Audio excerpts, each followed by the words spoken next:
aku jadi calon MPP. Tapi aku rasa macam aku boleh menang. Tapi aku rasa macam banyak lagi calon hak hebat-hebat pada aku. Merasa apa lagi saya untuk tarik orang undi aku Apa? Buatlah manifesto yang best-best. Mesti orang pilih mu punya. Eleh, mu kan comel. Mesti ramai minat mu. Aku rasa gitu kok. Tapi aku macam ada plan lah. Dan ni macam kita-kita je. Okay, sini sikit. Aku rasa macam aku nak belanja orang hak undi aku. Ikutlah nak belanja tilai ke cuka tender. Lah aku kan banyak duit. Aku belanja je lah. Asal apa hak undi aku. Rasa okey tak gitu. Pulak dah. Benda tukang rasuah. Sia-sia je lah mu belajar kias yang 3.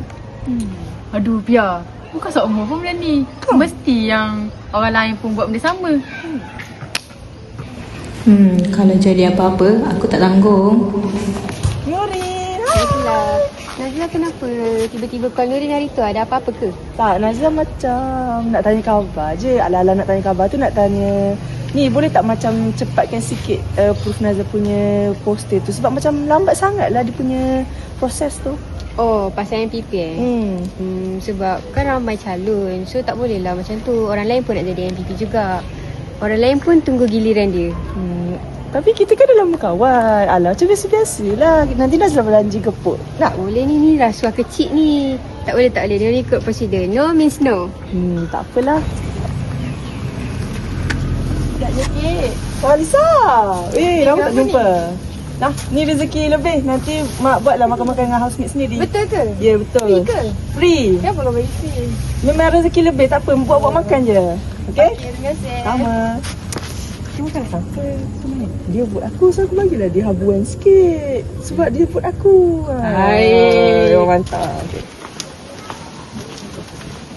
Uish, Isa. Tadi kata nak beli kek je. Ni sampai ada pizza bagai. Tak, tadi aku terserempat dengan Nazila. Lepas tu dia cakap dia nak kongsi rezeki dengan kita.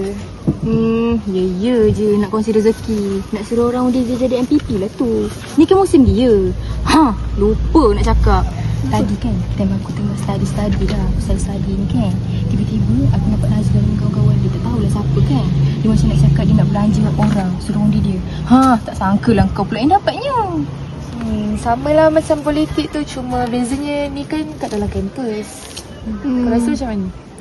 Boleh lah macam tu. Ni kan boleh jadi punca kita rosak. Sebab walaupun benda ni kecil tapi lama-lama nanti kita akan terbiasa dalam kerja nanti kan. Betul-betul. Nanti kan dia dah jadi MPP. Dia tak buat kerja. Kasih suap je lebih. Habis lah kau. Macam mana? Comel ni poster Nazila. Sofian comel tak poster Nazila? Comel? Comel sangat-sangat? Okey, boleh menang tak ni? Boleh. Okey, boleh. Nazila. Ikat ni lah. Suat je pipi tu. Nak mana boleh ikat ni? Sebab saya lipat-lipat. Kau dah. Mula lagi. Integriti tu penting. Kalau menang pun tak boleh sebab main tipu. Mana Awak Nazila? saya. Kita bukan nak hukum tapi nak betulkan.